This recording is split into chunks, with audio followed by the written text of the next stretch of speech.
की संगति में जाना है। हालेलुया। फिर उसके बाद मेज बोल के लिखा है। मेज का मतलब है परमेश्वर का उपस्थिति को दर्शाता है। हालेलुया। फिर एक ये कुर्सी डाला, कुर्सी का मतलब है परमेश्वर का सुसमाचार को दर्शाता है। और उसके बाद एक दीवट है, दीवट का मतलब है परमेश्वर के आत्मा को दर्शाता है। आमीन बोलिए। Hallelujah, hallelujah, hallelujah. दास के लिए क्या क्या बनाई है? एक पोटरी बनाई है, उसके बाद एक काठ है, उसके बाद एक मेज है, उसके बाद एक कुर्सी है, उसके बाद एक दीवट है। हालेलुया। एक दिन हमारे विश्वास लोग बोल रहे थे, हालेलुया, हीरापुर वाले हमारे प्राचीन लोग, पास्टर साहब आप यहाँ पे आते हो, यहाँ सो जाते हो, वहाँ सो जाते हो, ऐसा करेंगे जानवरों को होने के बाद आपके लिए 2 रूम बनाएंगे, जब जब आओगे यहाँ पे सो के प्रार्थना दुआ करके जाओगे। हालेलुया। हमारा जोसेफ सर बता रहा था, टीचर है वो, बता रहा पास्टर साहब, हमारा पास्टर साहब यहाँ आते हैं, इधर उधर घूमते रहते हैं, भटकते रहते हैं, कभी कभी इधर जाना है उधर जाना है, कभी कभी सब लोग सो जाते हैं, किधर जाके उठा बोल के चुपचाप रहता हूँ, फिर कोई कोई देख के हाँ पास्टर आई हमारे घर में सो जा बोलते हैं। Hallelujah, hallelujah. पास्टर लोगों का सेवा करने वाला घर होना चाहिए, पास्टर लोगों के लिए चिंता करने वाला घर होना चाहिए।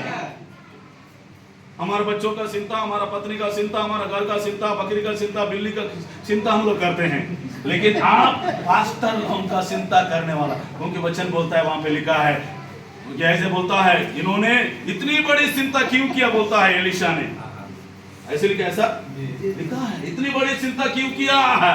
गेहज़ी बोलता है इसको कोई बच्चा नहीं है, ऐसा क्या? जब वसंत ऋतु आएगा तेरा कोख में एक बेटा होने वाला है। ताली बजाए, हालेलुया, हालेलुया। मैं कभी आने से बताऊं तो देख लो, मुझे भी गाना है जल्दी से। आमीन बोलिए, आमीन, हालेलुया। दासों का चिंता करने वाला परिवार होना चाहिए। 9वीं बात कौन होना चाहिए? दासों का चिंता करने। दासों के लिए क्या क्या बनाई है? एक पोटरी बनाई है, और क्या बनाई है? एक खाट बनाई है, और क्या बनाई है?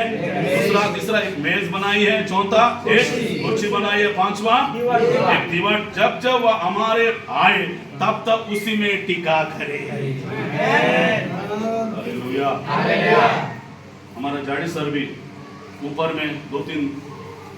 में 2 मंजिल के ऊपर बना। पास्टर जी, जब हमारे चर्च में कोई पास्टर लोग आएंगे ना, इसी में रुकेंगे, कोई भी गेस्ट लोग आता है उनके घर में रुकता है। हालेलुया।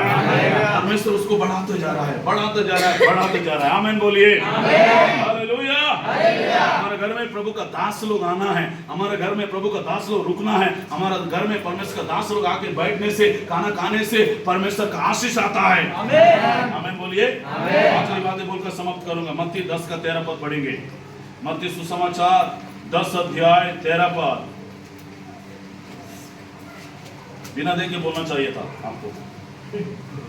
यदि उस घर के लोग योग्य होंगे, 12-13, उस घर में प्रवेश करते हुए क्या देना? आशीष देना।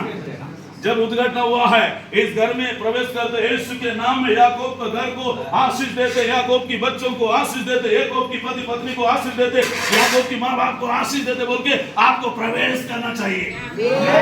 यहाँ पे लिखा है घर में प्रवेश करते हुए आशीष देना, और लिखा है यदि घर के लोग योग्य हो तो तुम्हारा कल्याण उन पर पहुंचेगा, और परंतु यदि योग्य ना हो तो तुम्हारा कल्याण वापस चले जाएगा। अगर इस घर के लोग योग्य हैं, परमेश्वर का कल्याण आएगा। अभी आ चुका है, ऑलरेडी आया है।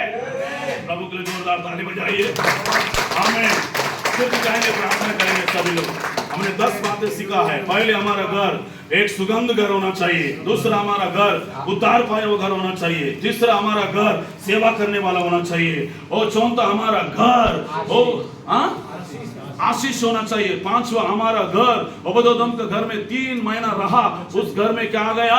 परमेश्वर का आशीष आ गया। हमारा घर पुनाई करने वाला घर होना चाहिए। 6वां हमारा घर बुद्धिमान स्त्री अपने घर को बनाती है। 7वां हमारा घर सातवां क्या है? बुद्धिमान स्त्री अपने घर को बनाती है। 8वां हमारा घर के लोग सीधा होना चाहिए, सीधा लोगों का घर आशीषित होगा। और उसके बाद 9वां घर के लोग, मसीह लोग परमेश्वर की दासों का चिंता करने वाला होना चाहिए। 8वां जब भी किस घर में जाते हो, आपका बहन के घर में जाते हो, भाई के घर में जाते हो, रिश्तेदार के घर में जाते हो, मामा का घर, दीदी के घर, बुआ के घर जाते हो, अन्य जाति के घर में जाते हो, यीशु के नाम में अन्य जाति के घर भी उद्धार पाए बोलो। यीशु के नाम में मेरा बहन के घर उद्धार पाए बोलो। यीशु के नाम में मेरा भाई के घर उद्धार पाए, मेरे बड़े दीदी के घर उद्धार पाए, मेरे मामा के घर उद्धार पाए बोले। यीशु के नाम में जहां पे भी जिस घर में कदम रखोगे, अन्य जाति में एक ना एक दिन लोग भी बदल जाएंगे। सिर झुकाएंगे, प्रार्थना करेंगे। हालेलुया। प्रभु से प्रार्थना करो, प्रभु मेरा घर एक सुगंध देने वाला होना चाहिए, मेरा घर एक उद्धार पाए वाला घर होना चाहिए, मेरा घर प्रभु की दासों को सेवा करने वाला घर होना चाहिए। सब लोग उठाने आ जाइए 5 मिनट।